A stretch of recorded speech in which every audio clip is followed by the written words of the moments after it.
നമ്മൾ എവിടെ ഇരിക്കുന്നത് എന്നുള്ളതാണ് ഏറ്റവും പ്രത്യേകത. കൊറാസോണിന്റെ ഫേസ് 3-ലാണ് ഇരിക്കുന്നത്.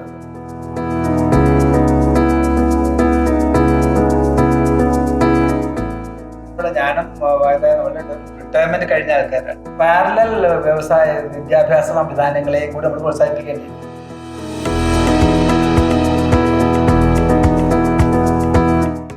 Happy new year.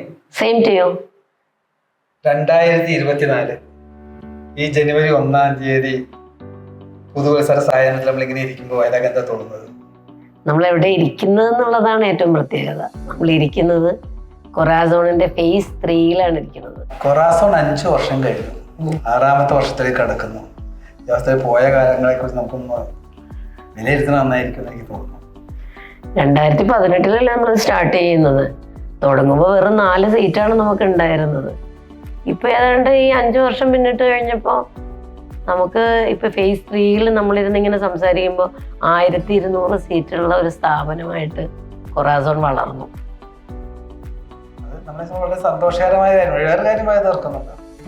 നമ്മൾ കൊറാസോൺ തുടങ്ങുമ്പോൾ കൊറാസോൺ കോവർക്കിംഗ് സ്പേസ് എന്നാണ് നമ്മൾ ആളുകളുടെ മുമ്പിൽ നമ്മളെ പരിചയപ്പെടുത്തിയത്.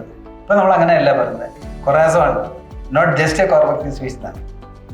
ഇത് കോവർക്കിംഗ് സ്പേസ് മാത്രമല്ല, ഇപ്പൊ നമ്മൾ അതിനേക്കാൾ നമ്മുടെ ലക്ഷ്യങ്ങളും നമ്മുടെ സ്വപ്നങ്ങളൊക്കെ നമ്മൾ കുറെ കൂടി മുന്നോട്ട് പോയിരിക്കുന്നു.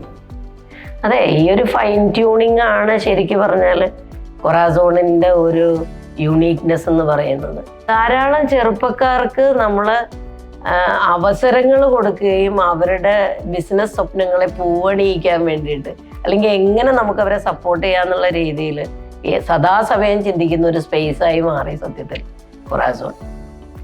ഏതാണ്ട് 24 hours ആക്ടിവിറ്റി സെന്റർ.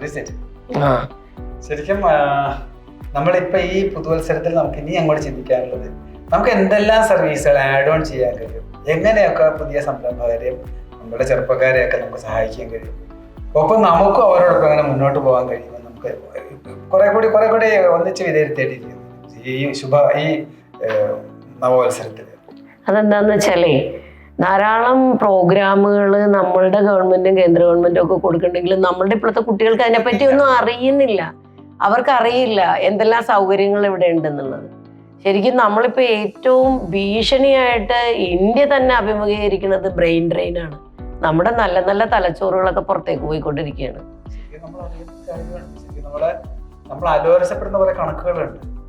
കഴിഞ്ഞ വർഷം ഞാൻ എവിടെ വായിച്ചതായിട്ട് ഓർക്കുന്നു, കഴിഞ്ഞ വർഷം നമ്മുടെ മെക്സിക്കൻ അതിർത്തിയിൽ നിന്ന് അമേരിക്കൻ പോലീസ് അറസ്റ്റ് ചെയ്ത് അങ്ങോട്ട് കടന്നു കയറാൻ ശ്രമിച്ച, അനധികൃതമായി കടന്നു കയറാൻ ശ്രമിച്ച മെക്സിക്കൻ അതിർത്തിയിൽ നിന്ന് അമേരിക്കൻ പോലീസ് അറസ്റ്റ് ചെയ്തത് ഏതാണ്ട് 96,000 പേരും ഇന്ത്യക്കാരായിരുന്നു.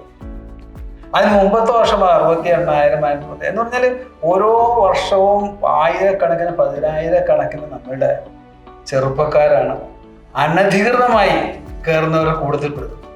പിന്നെ പുറത്തേക്ക് പോകണം, പഠിക്കണം എന്ന് ആഗ്രഹിച്ച, അല്ലെങ്കിൽ അതാണ് നമ്മളുടെ ജീവിതം എന്ന് വിചാരിക്കുന്ന യുവതലമുറ. വേറൊരു കണക്കൂടിയുണ്ട്. ഇത് ശരിക്കും പറഞ്ഞു കഴിഞ്ഞാൽ അനധികൃതമായി പോയവരുടെ പിടിക്കപ്പെട്ട കണക്കുകളാണ്. പിടിക്കപ്പെടാത്ത ഒരു വേറെ കണക്കുണ്ട്. അതിനേക്കാളുപരി ശരിക്കും പറഞ്ഞാൽ ഔദ്യോഗികമായി ഗവൺമെന്റ് ഒക്കെ അറിഞ്ഞു ഇതും കൊടുത്തു, അങ്ങനെ ഔദ്യോഗികമായി രാജ്യം വിട്ടു പോയ എത്രയോ ചെറുപ്പക്കാരുണ്ട്, എത്രയോ പേര്. അതിനുശേഷം ഒരു പ്രത്യേകത ഇപ്പോൾ കാണുന്ന ഒരു പ്രത്യേകത എന്താണെന്ന് വെച്ചാൽ, പോകുന്നവരുടെ ഒക്കെ ഉള്ളിൽ ലക്ഷ്യം അവിടെ പോയി അവിടെ ചേക്കേറുക എന്നുള്ളതാണ്. തിരിച്ചു വരുന്നതിനെ കുറിച്ച് ചിന്തിക്കുന്നേ ഇല്ല ഇപ്പോഴത്തെ യുവത. അതൊരു വലിയ പ്രശ്നമാണത്.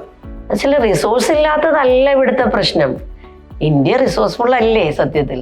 ഇനി നമ്മൾ പറയുകയാണെങ്കിൽ നമ്മുടെ റിസോഴ്സുകളെ കാണാനായിട്ട് കുട്ടികൾക്കോ അല്ലെങ്കിൽ അവരെ മോൾഡ് ചെയ്യുന്നവർക്കോ നമ്മളുടെ ഇപ്പോഴത്തെ വിദ്യാഭ്യാസ സമ്പ്രദായത്തിനോ കഴിയുന്നില്ല എന്നുള്ളതാണ്. ഒരു കാര്യം നമ്മൾ അറിഞ്ഞേ പറ്റൂ. നമ്മുടെ ഗവൺമെന്റുകൾ, കേരള ഗവൺമെന്റ് ആയാലും സെൻട്രൽ ഗവൺമെന്റ് ആയാലും ഒക്കെ ഇത്തരം ആളുകൾ നമ്മുടെ യുവാക്കൾക്ക് വേണ്ടി, നമ്മുടെ വിദ്യാർത്ഥികൾക്ക് വേണ്ടി, നമ്മുടെ നവസംരംഭകർക്ക് ധാരാളം പ്രോഗ്രാംസ് ആണ്. സെൻട്രൽ ഗവൺമെന്റ് ചില പ്രോഗ്രാംസ് ഒക്കെ, പക്ഷെ പലതും ആളുകൾ പഠിക്കാനോ മനസ്സിലാക്കാനോ ശ്രമിക്കുന്നില്ല, അല്ലെങ്കിൽ അത് അവരിലേക്ക് എത്തുന്നില്ല എന്നുള്ളതാണ്. അവിടെയാണ് നമ്മളൊക്കെ വർക്ക് ചെയ്യേണ്ടത്. നമ്മളെയൊക്കെ പോലെയുള്ള ആൾക്കാരും വർക്ക് ചെയ്യേണ്ടത്.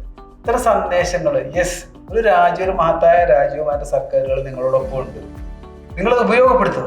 ഇപ്പൊ ഓർക്കുന്നില്ലേ, നമ്മളോട് വർക്ക് നിയർ ഹോം എന്ന് പറഞ്ഞ് ഗവൺമെന്റിന്റെ ഒരു പ്രോഗ്രാം നമ്മളോട് പറഞ്ഞിരുന്നു.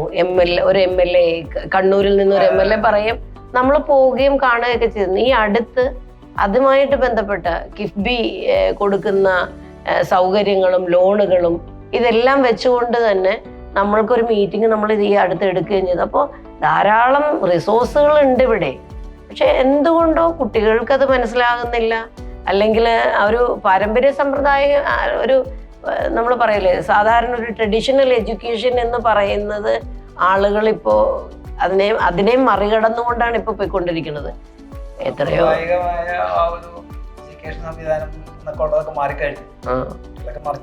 നമ്മളിവിടെ കൊറാസോണിൽ തന്നെ ആണെങ്കിലും നമ്മൾ എത്രയോ കമ്പനികളെ കാണുന്നുണ്ട്, ട്രെയിനിങ് കൊടുക്കുന്നവര്, അതായത് ഷോർട്ട് ടേം ട്രെയിനിങ്, ഇന്റേൺഷിപ്പ് എന്നൊക്കെ പറഞ്ഞു കൊടുക്കുന്ന ചില കോഴ്സുകൾക്ക് കടന്നു വരുന്ന കുട്ടികളെ നമ്മൾ ശ്രദ്ധിച്ചിട്ടില്ല. എത്ര ഡെഡിക്കേറ്റഡ് ആണ് അവര്, എത്ര നന്നായി അവർക്ക് പെർഫോം ചെയ്യാൻ കഴിയുന്നുണ്ട്. എല്ലാവർക്കും പ്ലേസ്മെന്റ് കിട്ടുന്നുണ്ട്.